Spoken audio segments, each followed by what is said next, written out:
Vamos então para a nossa segunda parte. Olá para todo mundo de novo. Vamos lá, então.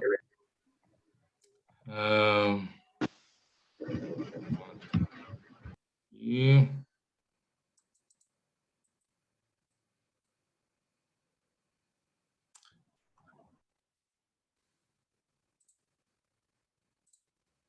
Tá, vamos lá. Pessoal, então agora já sabendo, né, qual é o que nós vamos trabalhar ao longo dos nossos encontros, nós vamos conversar sobre o processo. Gostaria de saber dos senhores. Vocês tiveram teoria geral do processo semestre passado. Tudo certo? Tem alguma parte daquilo que foi trabalhado em TGP que não ficou tão claro? Tem alguma coisa que vocês gostariam que eu retomasse, que eu desse uma pincelada, que eu falasse a respeito? Eu quero realmente separar esse momento para que vocês tenham essa liberdade. Porque, de novo, a disciplina ela é muito importante. Não existe vida na prática judiciária longe do processo civil. Então, é uma disciplina fundamental para o desenvolvimento da sua formação e tudo mais. Não dá para estudar, para pensar o direito, para trabalhar na área sem usar ou entender processo civil. É importante que vocês saibam processo civil. Então, vocês podem me mandar pelo chat ou liberar o microfone, já que já está a Nayuri falou assim, tem como fazer um resumão de tudo. Boa noite, primeiramente, né? Não há problema nenhum, Nayuri, eu fazer um resumo, mas talvez tenha algum detalhe que realmente ficou muito obscuro. Talvez não para todos, mas para um ou para outro. E aí, eu sabendo coisas mais específicas, eu consigo pelo menos dar um enfoque maior nisso. Mas dá para fazer um resumo sem problema nenhum.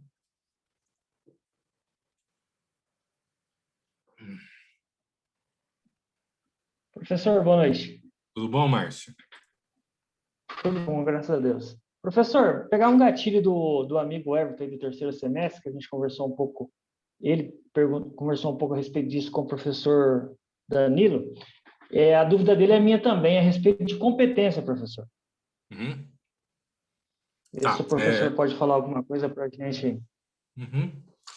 Tá, vamos lá. Vocês entendem o que efetivamente... Qual é a dúvida quando a gente pensa em competência? É entender o que é a competência ou a dúvida é como que eu descubro onde propor a ação? Ou é as duas coisas? Não, mais a propuração, professor, no meu caso, né? A minha Entendi, dúvida. entendi. Mas Então, fala das duas, professor, por favor. tá bom, pode deixar. Vou fazer o seguinte, eu montei uns slides que, de alguma maneira, faz um resumo de uma parte inicial e ele vai chegar num ponto da competência. Até para até responder ao pedido da Nayuri, né? Eu vou colocar ele aqui para vocês, deixa eu localizar. E aí a gente vai conversar um pouquinho, então, fazendo esse resumo de maneira geral. Na hora que chegar na competência, eu dou um enfoque maior. Qualquer dúvida, é impossível trabalhar tudo com a mesma calma, né, que foi trabalhado com vocês um semestre inteiro. A gente está tirando leite de pedra. Mas, se por acaso agora você não está lembrando, mas eu estou comentando sobre o assunto, lembrou, nossa, isso aqui para mim não está claro, me chama. Não tenha receio. Me chama, manda mensagem. É muito importante que você entenda e você sabe que da minha parte tem todo o esforço possível para que você efetivamente consiga compreender, tá? Se possível, eu vou ter que deixar, senão eu não enxergo aqui o slide, né, até para acompanhar, eu não consigo deixar o chat aberto. Se você mandar uma mensagem e por acaso eu estiver demorando para responder, alguém me avisa, por favor, libera o microfone e fala, professor, tem uma mensagem no chat. Ou então, se você quiser perguntar, pergunta já direto pelo microfone, tá bom? Vamos lá, então. A gente usa vários... aqui. Ah, tá, achei. Não deu. A gente usa vários programas para dar aula, cada faculdade segue um, e agora a gente está relembrando todos eles, né? Então, meus queridos, eu preparei, e vou fazer isso não só com vocês, né? Mas também na outra universidade que eu leciono processo civil. Como eu peguei um processo civil bem lá no final, que eu gosto de fazer aí uma revisão para que as pessoas relembrem muitas coisas. Esse material vai estar para você, tá? Assim que estiver funcionando o sistema, ele vai estar postado para você, esses slides, até para que você possa revisar algumas coisas. Vamos retomar e pensar o processo de uma maneira bastante inicial, desde a sua essência, claro que com menos detalhes, né? Pelo tempo que nós temos, mas pegando ali os principais pontos, né? Quando a gente pensa em processo, nós precisamos entender que o processo ele surge na sociedade, né, no momento em que há necessidade de conflitos serem solucionados. É muito importante nós termos essa compreensão. Quando eu penso em direito, o direito ele surge no mesmo momento em que a sociedade surge. A gente falou muito sobre isso em teoria do direito, lá do Ubi Societas e Ius. Então, quando eu tenho uma configuração social, quando eu tenho uma sociedade, a partir da coexistência de pessoas, duas ou mais pessoas dividindo o mesmo espaço, ali existe a necessidade de regras jurídicas, de regras de comportamento, de regras de organização. É nesse contexto que o direito surge. E é importante nós compreendermos que, ao falarmos em direito, nós também temos que entender, que compreender que o objetivo do direito, do ordenamento jurídico, da ordem jurídica é harmonizar as relações sociais. Então, existe uma finalidade para a norma, existe uma finalidade da regra jurídica, e essa finalidade é a harmonização, é a pacificação social. Por isso que a gente pode colocar também que a relação entre o direito e a sociedade é uma relação ordenadora, né? Que a gente pode comentar, né? É uma função ordenadora, essa função do direito em relação à sociedade. Por quê? Porque o direito, ele, de alguma forma, organiza a sociedade. Até então, o que eu tinha era um conjunto de regras de comportamento, de direito basicamente material, né, como se fosse um direito civil. Só que chega um instante em que as pessoas passam a ter múltiplos conflitos. Múltiplos conflitos. E dentro desses conflitos, as pessoas não mais conseguiam, por sua própria conta, resolver ou solucionar esses conflitos. Porque quando a gente pensa em resolução de conflitos, quando nós paramos para analisar assim, nossa, como que eu posso resolver um quebra-pau, um problema? Eu tenho dois métodos para resolver conflitos. Nós temos o método autocompositivo e temos os métodos heterocompositivos. Qual é a diferença de um método autocompositivo para um método heterocompositivo? O método autocompositivo é aquele em que as pessoas, as partes envolvidas no quebra-pau, se resolvem, dão conta de resolver. Por exemplo, conversando. Então, eu estou com um problema com o meu colega de sala. Problema atípico, né, de qualquer sala de aula. Meu colega pegou minha carteira, pegou meu lugar. Toda a turma já teve um quebra-pau porque alguém pegou o lugar de alguém. Isso é um conflito. Por que é um conflito? Porque eu tenho uma pessoa querendo alguma coisa e a outra pessoa não quer ceder. Então, eu tenho ali uma resistência, né? Você certamente ouviu falar sobre lead. O que é lead? Lead é pretensão resistida. De um lado, eu tenho uma pessoa querendo alguma coisa, do outro lado, eu tenho outra pessoa puxando para ela, resistindo, não querendo entregar, não querendo dar ou fornecer, né? Isso representa um conflito. Representa uma circunstância ali complexa. Se as pessoas dão conta de resolver os seus próprios problemas por sua própria conta, assim, conversando, isso é um método autocompositivo. Agora, existem casos em que as pessoas não conseguem resolver por si. os problemas ou os conflitos. E aí tem necessidade de aparecer uma terceira pessoa, de aparecer alguém que possa resolver em nome dessas pessoas. E aí o grande exemplo que nós temos aqui é o processo. E aí e é nisso que eu gosto muito de falar para os meus alunos, que, em linhas gerais, e é claro que tem exceção, porque existem situações em que eu dependo do processo para solucionar, mesmo não tendo nenhum conflito, como, por exemplo, no caso de uma adoção. Se eu quero adotar alguém, a única forma de adotar alguém é por meio de um processo. Não tem outra forma de adotar alguém sem ser por um processo. Isso é diferente. Mas quando eu penso em processo mesmo, né, naquilo que a gente pensa quando imaginamos um processo, o processo ele é fruto, consequência da incapacidade ou até mesmo da incompetência das partes, das pessoas em resolver os próprios problemas. Porque, vamos ser honestos, se as pessoas dessem conta de resolver todas as cagadas que elas inventam ou aprontam, a advocacia estava em frangalhos. Teria sérios problemas para resolver. Porque ia viver como? Não é mesmo? Então, nós temos que entender essa realidade que, em muitos casos, e principalmente em um país que é litigioso, o brasileiro gosta de um quebra-pau, gosta de uma briga, gosta de um barraquinho, faz parte, infelizmente, essa necessidade de ter uma outra pessoa para resolver o meu problema. E aí eu estou diante de um método heterocompositivo. O Samuel colocou aqui, professor, esse conceito é o de arbitragem ou demanda? Não. O que acontece aqui, Samuel? Quando eu penso em métodos autocompositivos e métodos heterocompositivos, existem modalidades. Então, a gente vai estudar em métodos autocompositivos, né? As formas de resolução de conflito. A gente vai ter autocomposição, autotutela, vai ter arbitragem.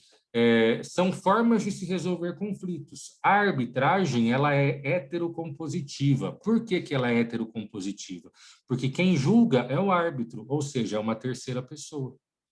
Se eu tenho uma pessoa que não faz parte do conflito e ele entra ali para, de alguma forma, ajudar nessa resolução, isso é um método heterocompositivo, porque eu tenho a participação de uma terceira pessoa, de um ente diferente daqueles que estão envolvidos no problema. Agora, na autocomposição, que é quando os envolvidos sentam para conversar e resolvem, eu não tenho influência de uma terceira pessoa. Isso é método autocompositivo. Entendeu isso, Samuel? Entendeu onde eu estou falando para vocês? Ok, vamos lá. Calma aí que eu fechei, parece que tinha chegado mais alguma coisa. Ah, tá, imagina, de nada. Vão perguntando, não fiquem com dúvidas. Tudo bem, método autocompositivo e heterocompositivo, pensa assim, os conflitos precisam ser solucionados. Uma sociedade tem regras jurídicas, ela tem problemas.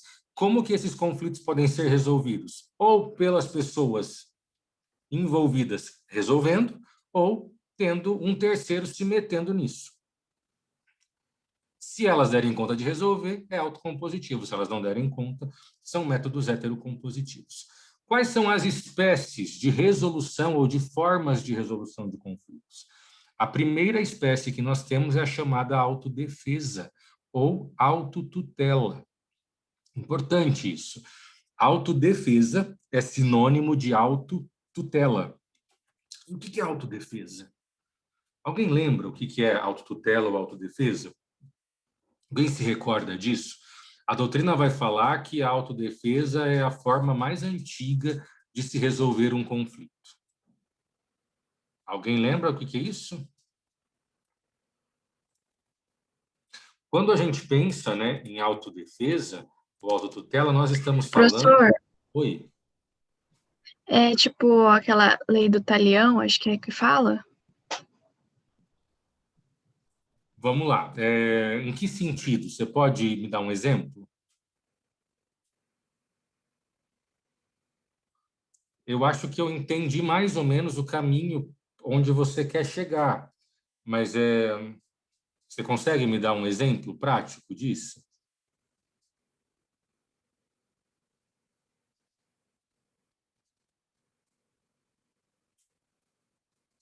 Cadê tu, criatura?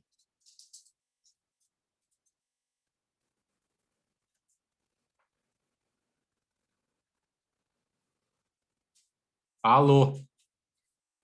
A pessoa some assim? Mas que sacanagem. Não precisa ter medo de falar, não, gente. Relaxa, fica tranquilo. Se for se quando você coloca, é tipo aquilo lá da lei de Talião, no sentido de que a autodefesa ou autotutela é uma resposta mais violenta, no sentido do uso da violência, ok. Esse é o caminho, né? Quando a gente pensa em autodefesa ou autotutela, eu estou me referindo a fazer justiça com as próprias mãos. Sabe? Vou colocando aqui para vocês no chat. Fazer justiça com as próprias mãos. Basicamente, isso é autodefesa ou autotutela. Quando, diante de uma situação... não, tranquilo, fique tranquilo. Quando a gente está diante de uma situação, de um conflito, de um problema, e a única forma de resolver é meter a mão na cara da pessoa para fazer ela cumprir aquilo que eu quero, isso é autotutela. Na autotutela, eu tenho um império do mais forte sobre o mais fraco. Então, eu tenho o uso da força para submeter o outro à minha vontade. Isso é autotutela. Né? Então, a autotutela é uma forma de resolução de conflitos. Eu resolvo um problema. Obviamente, não é a forma mais adequada, mas é claro que se resolve um problema. Em regra, meus queridos, em regra, a autodefesa, fazer justiça com as próprias mãos, ela é proibida no Brasil. Ela é crime, inclusive. É artigo 345 do Código Penal. Via de regra, nós não podemos fazer justiça com as próprias mãos. Só que existe exceção. A própria legislação prevê exceção, em que eu estou autorizado a fazer uso da força, a fazer uso da violência para resolver um problema. Exatamente, Luciano. Desforço imediato é um exemplo de autodefesa ou de autotutela. O que é o desforço imediato? Desforço imediato é um instituto de direito civil em que eu posso expulsar uma pessoa que entrou na minha casa na marra, que seja puxando ela pelo colarinho e jogando na rua. Não preciso necessariamente ligar para a polícia. Claro que se eu não quiser fazer isso, eu ligo para a polícia. Mas se eu acho... Falaram que ficou mudo. Vocês estão me ouvindo? O Eliseu aqui comentou que está mudo. Tá tudo certo aí? Normal, professor. Normal? Então, Beleza. normal. Tá, daí Normal, são professor. questões de conexão, provavelmente, mas vai me avisando. Eliseu, voltou para você ou continua mudo?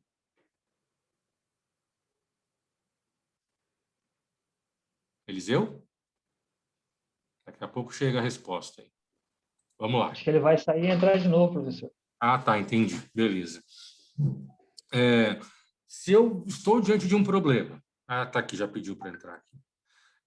E eu acho que eu dou conta, e eu quero pôr a pessoa para fora a pontapés, é claro que eu não estou obrigado, eu não estou autorizado a surrar a pessoa, senão eu vou responder por lesão corporal. O excesso é sempre punido, mas esse ato de expulsar, e se no ato de expulsar eu acabo machucando minimamente a pessoa, é óbvio, isso é desforço imediato, eu estou autorizado a fazer isso. Se eu acho que eu dou conta, eu vou lá e faço, arranco a pessoa da minha casa, tiro ela da posse que ela acha que ela devia ter. Por exemplo, vamos imaginar que você estacionou sua moto em algum lugar, e aí você chega, tem uma pessoa montada na sua moto. Assim, inadvertidamente, de boa. Você olha para a pessoa, fala, essa moto é minha, dá licença que eu preciso ir embora. Ela fala, eu estou cansado, quero ficar aqui porque o banco da sua moto é muito, muito confortável. Você tem duas opções, você pode chamar a polícia, ok, ou você pode simplesmente arrancar a pessoa na força da moto e não está na sua moto. Se você fizer isso, você é desforço imediato, está tudo certo, você está autorizado. Isso é exemplo de autodefesa. Outra situação penal, né? Legítima defesa, que você já estudou. Legítima defesa é exemplo de autotutela ou autodefesa. Então, nós temos exceções permitidas, mas a regra é que nós não podemos fazer justiça com as próprias mãos. Eu não sei quem é. É Ângel de Ângelo, Ângela, ou é Angel de de ser o código, sei lá, codinome, sei lá como é que chama isso. É Angélica. Angélica? Ah, tá. É aluna nova da nossa turma. Olá, Angélica, seja bem-vinda. Aluna nova de qual turma? Que eu não sei quem falou. Terceiro. É o Terceiro? Cristiano que tá falando. Ah, oi, Cristiano, tudo bem? Tudo e você. Angélica, pergunte.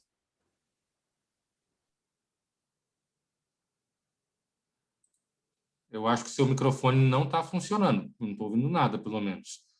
Se você quiser digitar.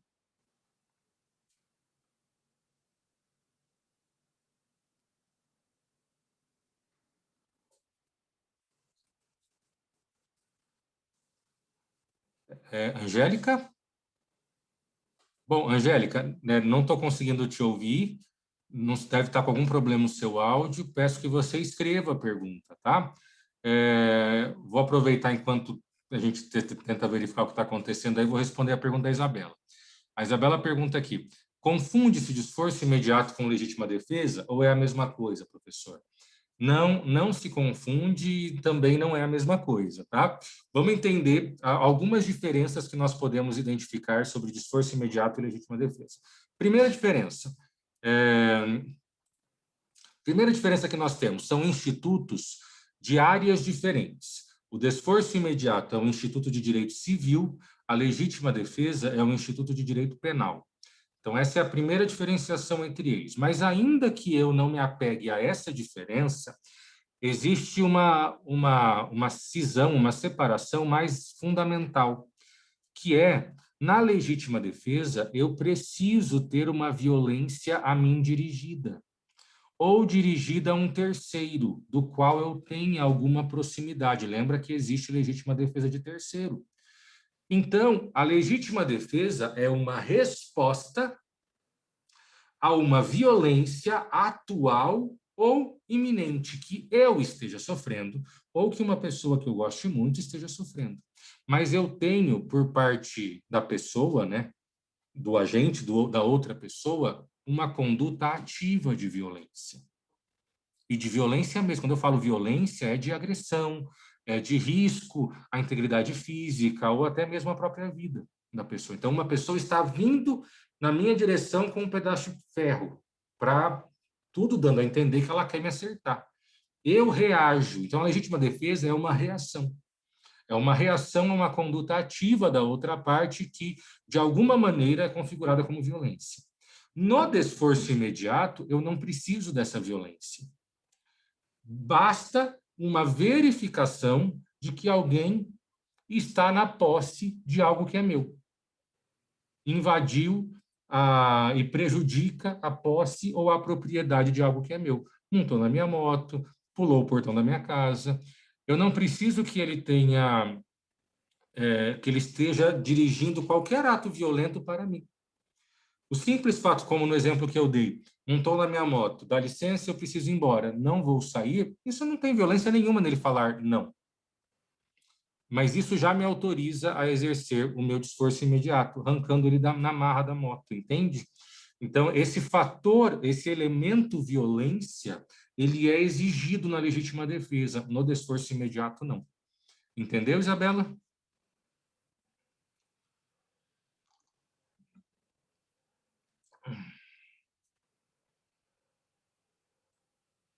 Ah, tá, aqui a pergunta da Angélica. Vamos lá. Nos exemplos supracitados, me fugiu o nome de quando existe exacerbação do uso da força, mesmo no direito de fazê-lo, o dever de agir com parcimônia. Na verdade, isso é o excesso de defesa, efetivamente falando, né? É sempre importante nós compreendermos que a nossa resposta, seja ela na reação da legítima defesa, seja ela na conduta ativa do desforço imediato, ela tem que ser razoável, proporcional e no limite da necessidade. Se um simples empurrão estimula a pessoa a sair da minha moto, eu paro aí. Porque se eu tenho excesso de defesa, eu vou responder por esse excesso. Então, empurrei a pessoa da minha moto, aí a pessoa caiu. Ok, isso faz parte. Agora, eu empurro e dou um chute na pessoa, porque eu estou com ódio no meu coração, eu aproveito e desço o cacete na pessoa. Eu vou responder por esse excesso. A mesma situação na legítima defesa. Eu reajo a uma pessoa vindo diante de mim. Eu comentei isso com vocês na aula de teoria do direito, né? Nem quantidade de tiros, existe um padrão para se verificar legítima defesa, né? Existem, inclusive, decisões do STJ nesse sentido, reconhecendo legítima defesa com 4 tiros. E a gente para pensar, poxa, legítima defesa com 4 tiros é um absurdo, um tiro só seria suficiente. Qual é a fala ou a discussão do STJ? Depende do calibre. Eu tenho calibres pequenos, como, por exemplo, um 22, um revólver 22, em que, dependendo de onde ele acertar, ele não é suficiente para parar a pessoa com um tiro só. Então, ou eu preciso acertar numa área melhor, mas a minha intenção não é matar a pessoa, ou eu vou ter que dar mais tiros, é inevitável. E aí eu posso configurar a legítima defesa com 4, 5 tiros, sem problema nenhum, desde que seja um calibre pequeno, uma arminha de chumbo, enfim. Agora, não dá para sustentar a legítima defesa se eu tiver uma 12.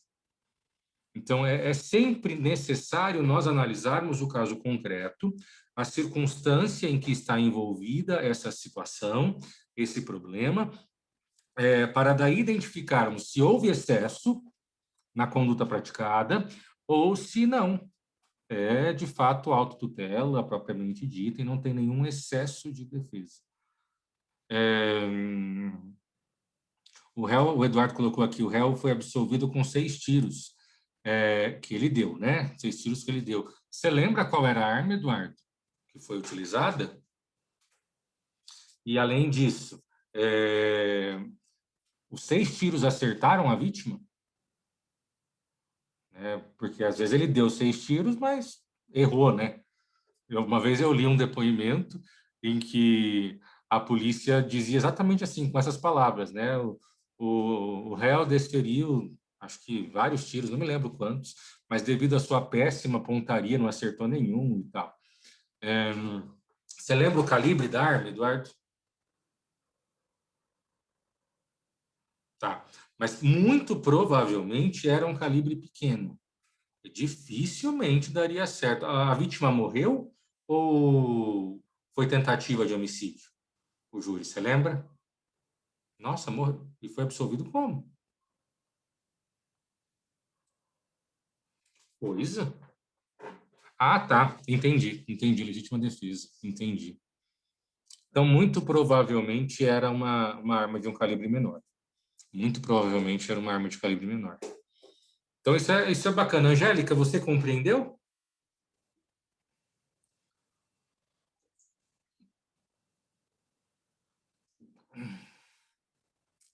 Vamos seguir aqui. Daqui a pouco chega a fala. Autocomposição é quando as pessoas conversam entre si e chegam a um consenso, resolveram o problema num bate-papo, numa conversa, acertaram os pingos, colocaram os pingos nos is, né? E aí chegamos na arbitragem. A arbitragem, meus caros, é um método de resolução de conflitos em que eu tenho um terceiro participando da discussão na tentativa de resolver o problema, que é o chamado árbitro. A arbitragem ela aparece no Brasil em 96 e ela tem ali alguns objetivos. O primeiro objetivo é a Lei 9.307, de 96.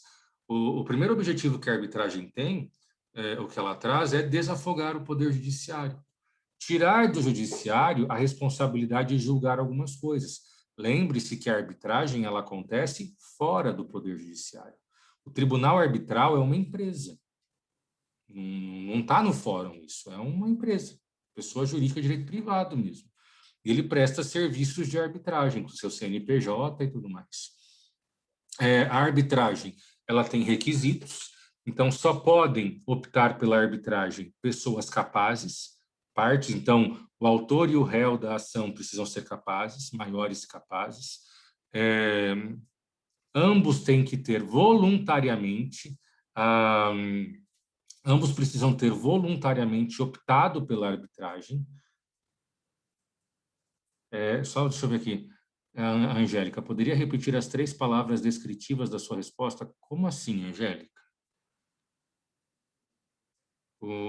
Eu não entendi a pergunta.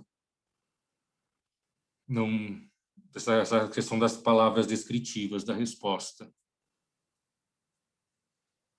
Tá? Depois só me especifica melhor o que é isso. Tá? Então, na arbitragem eu tenho escolha voluntária do autor e do réu, ambos têm que desejar optar pela arbitragem.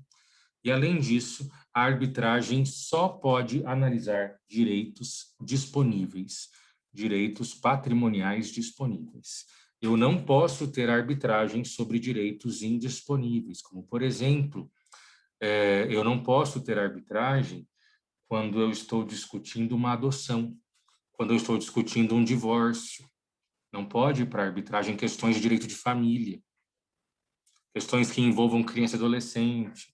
Basicamente, a arbitragem vai lidar com contratos, com compra e venda, com dívidas, coisas assim, entre maiores e capazes, questões financeiras mesmo.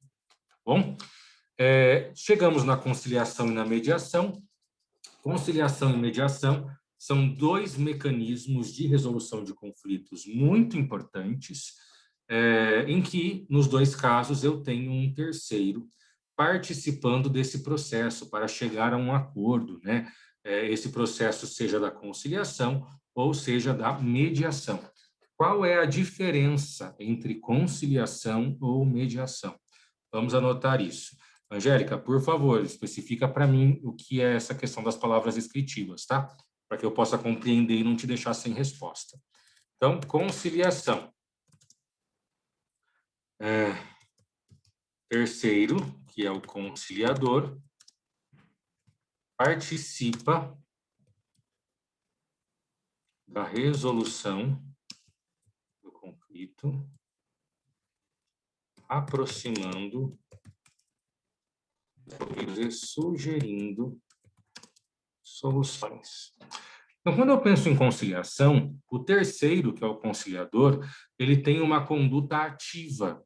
O conciliador pode participar ativamente do processo conciliatório, dando sugestões, dando a sua opinião, de fato estimulando as partes a chegar a um consenso, a resolver o seu conflito. Na mediação,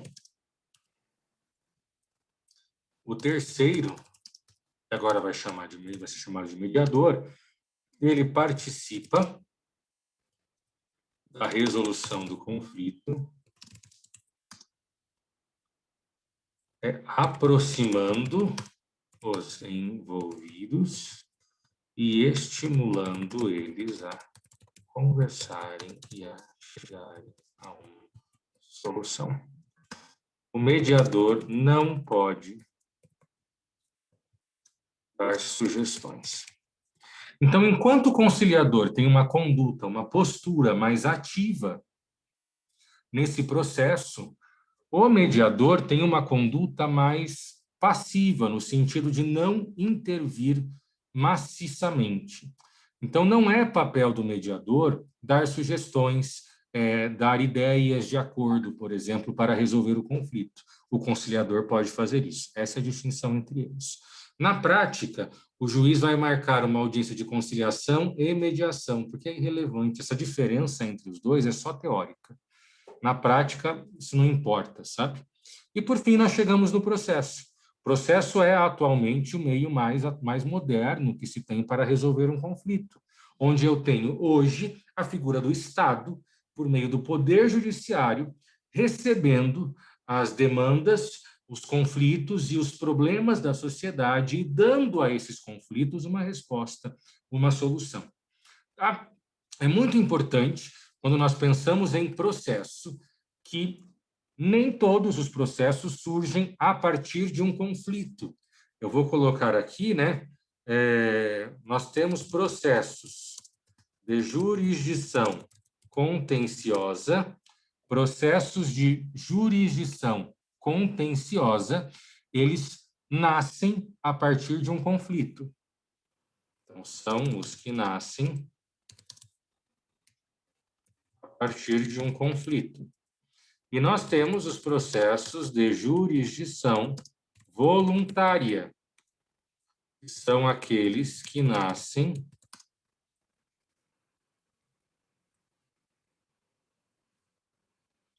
diante da necessidade legal da intervenção do Estado.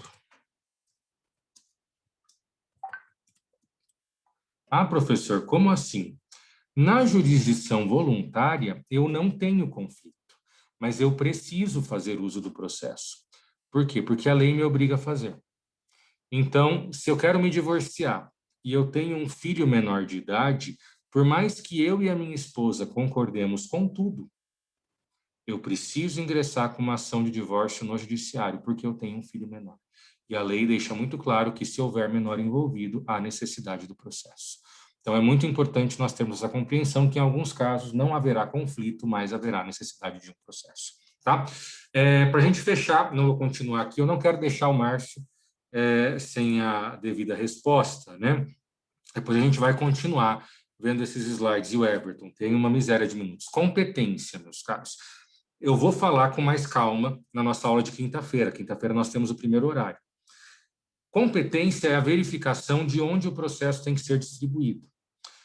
Como que eu chego ao juízo competente? São várias coisas que eu preciso analisar. Primeira coisa que eu tenho que analisar: qual é a matéria envolvida?